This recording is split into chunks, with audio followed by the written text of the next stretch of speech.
Serious है लेकिन doctor देख नहीं रहे उनको।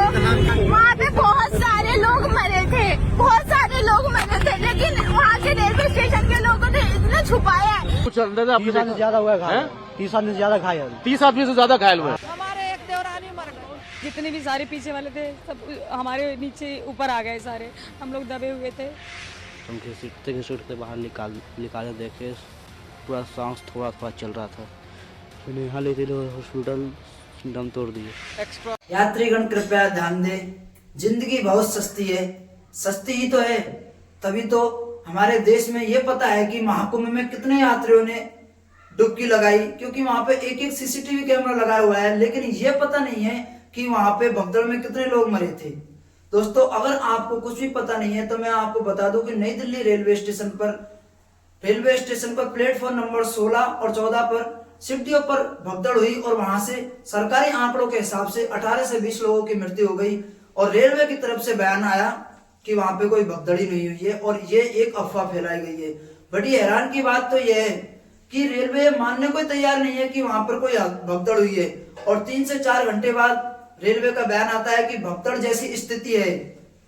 फिर उनके बाद बयान आता है कि वहां पर भीड़ ज्यादा है और फिर ये बताया जाता है कि ये सब एक अफवाह थी और सिचुएशन अंडर एंड कंट्रोल है। तो दोस्तों, ये आप देख सकते हो कि रेलवे की लापरवाही किस तरह से, किस हद से बढ़ रही जब से हमारे रेल मंत्री अश्विनी वैष्णव जी बने हैं। दोस्तों, कुछ बाबा जो सो कॉल्ड पूजने बाबा है वो तो ये कह देते हैं कि जो भगदड़ में मरे हैं और महाकुंभ में जा रहे थे यात्री तो उनको मोक्ष की प्राप्ति मिल गई। यदि उनका एक भी रिश्तेदार इस भगदड़ में मर जाता तो उनको पता चल जाता कि किस तरह से मोक्ष की प्राप्ति होती है। अगर सरकारी आंकड़ों के हिसाब से जाए तो आपको पता होगा कि जब सुबह भगदड़ हुई थी महाकुंभ में, वहां भी 30 से 40 लोग मरे थे, लेकिन अगर अनऑफिशियली आंकड़ों के हिसाब से देखें तो ये सब कुछ हमको पता ही नहीं है कि वहां पे कितने लोगों की मृत्यु हुई थी। अब सबसे बड़ी बात यह है कि रेलवे का बयान आया कि यहाँ पे ना तो कोई ट्रेन पलटी, ना कोई ट्रेन पटरी से उतरी, ना कोई प्लेटफॉर्म चेंज हुआ, फिर भी भगदड़ कैसे हो सकती है और ये एक अफवाह फैलाई जाती है। दोस्तों, ये सरकार की इस तरह की लापरवाही है। जब से रेलवे मंत्री अश्विनी वैष्णव जी बने, इनको सिर्फ पावर पॉइंट प्रेजेंटेशन से मतलब है और रील बनाने से फुर्सत नहीं मिलती है इनको, और इन्होंने कुछ ऐसे काम तो किए नहीं है जिनसे कुछ सिचुएशन को कंट्रोल किया जा सके। आपको एक बात बता दूं, आपको जानकर हैरानी होगी कि जो हमारा रेलवे स्टेशन है, नई दिल्ली रेलवे स्टेशन, जो हमारे देश का वीआईपी रेलवे स्टेशन पे है। अगर आप मान लो कोई गांव का कोई नॉर्मल रेलवे स्टेशन होता है या गांव में कहीं भीड़ इकट्ठी हुई होती, उसकी वजह से हादसा होता तो मान भी लेते, लेकिन दोस्तों जो नई दिल्ली रेलवे स्टेशन है, ये संसद भवन से, प्रधानमंत्री आवास से, रेलवे भवन से दोस्तों महज 5 किलोमीटर की दूरी पर है और सरकार के नाक के नीचे इतना बड़ा हादसा हो गया। और रेलवे का बयान देखकर तो ये लगता है कि रेलवे को आम आदमी की तो चिंता ही नहीं है, वो हमें मात्र कीड़े मकोड़े या चींटी जैसा समझते हैं। अगर मृत्यु हो गई तो हो गई, हमें क्या मतलब इन चीजों से। उनका बयान आकर ये ऐसा पता चलता है कि उनको ऐसा लगता है कि हमें इस चीज से कोई मतलब नहीं है। आपको पता है कि ऐसा अगर बयान आता है कि रेलवे की अफवाह हो गई है, भगदड़ जैसी कोई स्थिति नहीं है, तो कैसा लगेगा आम आदमी को। दोस्तों, जो महाकुंभ हुआ था, महाकुंभ पहली बात तो ये कुंभ था, इसका महाकुंभ में सरकार की तरफ से नाम दे दिया गया और आपको जानकर हैरानी होगी कि 1500 करोड़ का इसका बजट था। इसकी मार्केटिंग की गई थी अच्छे हिसाब से, जिससे श्रद्धालुओं में भक्ति जागे।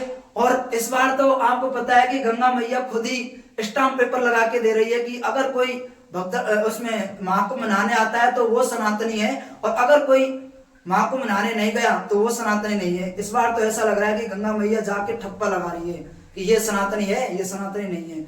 और अगर वहां पे कोई भगदड़ हो जाती है तो हमारे जो महान बाबा हैं, जैसे बागेश्वर बाबा हैं, उन्होंने तो ये बोल दिया कि वहां पे मोक्ष प्राप्ति हुई है।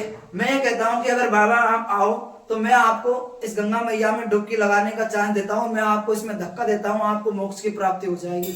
ऐसे मूर्ख जो कुछ भी ना करके ऐसे अनर्गल बयान देते हैं, इनसे बचिए। और आपको एक और डाटा मैं आपको दे देता हूं, तो बता दूं कि मैं 2003 में जब नासिक में कुंभ का आयोजन किया गया था तो वहां से दर्जनों लोगों की मृत्यु हुई थी। और जब 2010 में हरिद्वार में कुंभ का आयोजन किया गया था तो वहां से 10 से 12 लोगों की मृत्यु हुई थी। और हमारी जो भोली जनता है उन्होंने सोचा था कि आगे सरकार कोई ना कोई अच्छा सा आयोजन का अच्छा उपाय करेगी जिससे आगे ऐसी हादसा ना हो। और फिर यही 2013 में प्रयागराज में दोस्तों, पहले इसका नाम इलाहाबाद था, 2013 में ऐसा ही हादसा हुआ था, उसमें 43 लोगों की मृत्यु हुई थी दोस्तों, महाकुंभ में ही, कुंभ में, महाकुंभ नहीं। और 2013 जब इलाहाबाद था इसका नाम, दोस्तों पता है आप, अपनी सरकार ने सिर्फ नाम बदलने का काम किया है। पहले इलाहाबाद था तो अब नाम बदल के प्रयागराज हुआ है, लेकिन सिचुएशन ऐसी की ऐसी है। और अब ये 2025 आपको पता है कि कितने लोगों की मृत्यु हो गई है। इस पर मार्केटिंग पे इतना पैसा खर्च किया गया। अगर काश ऐसा आयोजन पर खर्चा होता तो मुझे लगता है कि ऐसे हादसे नहीं होते। और सरकार को ऐसी चीजों पर ध्यान देना चाहिए। सरकार, रेलवे जो मंत्री हमारे अश्विनी वैष्णव जी, उनके कार्यकाल में इतने हादसे हो गए तो अब तो ऐसा लगता है कि रेलवे में जो ट्रेन में सब बैठना भी एक प्रकार से सेफ नहीं है। तो सरकार से मेरी हाथ जोड़कर निवेदन है कि ऐसे हादसों को थोड़े कंट्रोल में करें और ऐसे आगे से हादसे ना हो और अपनी जिम्मेदारी स्वयं लें। ओके, धन्यवाद। अगर आपने अभी तक हमारा चैनल सब्सक्राइब नहीं किया तो चैनल को सब्सक्राइब कर लीजिए।